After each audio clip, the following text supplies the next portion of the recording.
Wala naman ang BIR Cordillera na maaabot ang kanilang 2015 target tax collection. Ang detalye sa ulat ni Jonathan Llanes ng PTV Baguio. Sa kabila ng 7% deficit o kakulangan sa koleksyon ng buwis ng Revenue Region 2 noong nakarang taon na sumasakop sa rehiyong Cordillera bunga ng kakulangan sa mga empleyado na sumailalim sa Rationalization Plan Package, malaking paniniwala ni Director Eduardo Bahador na kanilang maabot ang itinalagang target nito para sa taong kasalukuyan. Ayon kay Bahador, sumasailalim na ang mga bagong aplikante sa recruitment process upang mapunan ang mga nabakanting posisyon sa tanggapan ng rentas internas dito sa Cordillera. Whole Bureau of Internal Revenue is tasked to collect 0.6 trillion pesos. Of that, the BIR Cordillera or Revenue Region 2 is given a goal of 5.3 billion. An increase of 1 billion as against our last year's collection.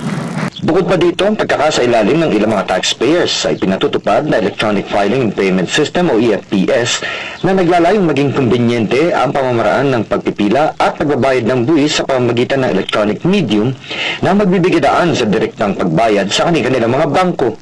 Samantala, bagamat pairalin ng rentas internas ang 5 p.m. deadline, taxpayers ngayong huling araw ng pagbabayad ng buwis, isiniguro ni Bahador na kanila pa rin seservisyohan ng mga taxpayers na may tataong nasa loob ng kanilang tanggapan na sumasailalim pa rin sa pagsasaayos ng kanilang transaksyon.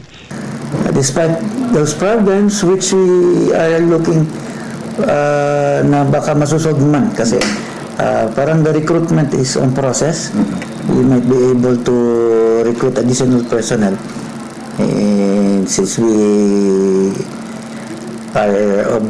adapted the programs or projects or strategies, they will be deployed to those areas where they are most needed.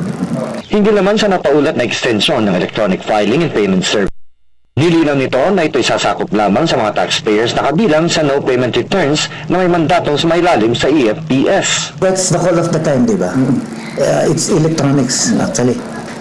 Kung nga, robots na may ang gagawa ng lahat, yung tao halos wala nang ginagawa. Internet age na. So through the internet, to the comfort of their houses, to the comforts of internet cafe, and even here in the bureau, we have e-lounges that would help them, that would assist them, where they can e-file. We have e-lounges where we have also revenue officers to assist them.